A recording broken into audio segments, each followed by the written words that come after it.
semuanya. Kami mahasiswa dari Politeknik Negeri Medan, program studi D3 Akuntansi, kelas AK5E.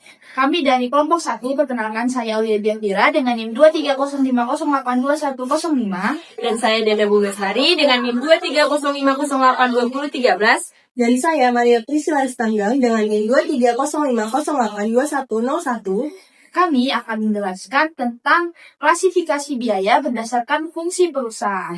Video ini kami buat untuk memenuhi tugas akuntansi manajemen dengan dosen pengampu Ibu Damelia Naibako MSI AK. Pembahasan ini penting karena perusahaan harus tahu biaya apa saja yang digunakan untuk memproduksi barang dan biaya apa saja yang sifatnya mendukung kegiatan lain. Nah, menurut teori akuntansi biaya, pengelompokan ini dibagi menjadi dua bagian besar, yaitu fungsi produksi dan fungsi non-produksi. Untuk penjelasan lebih lanjut, fungsi produksi akan dibahas oleh rekan saya, Diana Mungil Lesmana. Baik, terima kasih. Di sini saya akan menjelaskan fungsi produksi. Nah, fungsi produksi adalah fungsi utama dalam perusahaan manufaktur, yaitu menghasilkan barang dengan kuantitas dan kualitas tertentu. Semua biaya yang berhubungan langsung dengan mengolah bahan baku menjadi barang jadi masuk ke dalam biaya produksi. Contohnya, pada pabrik sepatu, bahan kulit dan karet diproses dengan bantuan mesin dan tenaga kerja. Nah, semua biaya yang timbul dalam proses ini mulai dari bahan, gaji pekerja, sampai biaya listrik pabrik, termasuk biaya produksi. Nah, biaya produksi ini terdiri dari 3 elemen utama, yaitu bahan baku. Bahan utama yang digunakan untuk membuat produk dan bisa diidentifikasi langsung. Contohnya kayu untuk meja, kain untuk baju, atau pakaian, tepung untuk roti. Nah, yang kedua, ada tenaga kerja langsung. Pekerja langsung menangani proses produksi. Misal, tukang kayu yang membuat kursi, penjahit yang membuat baju, ataupun operator di pabrik. Yang ketiga, ada overhead pabrik.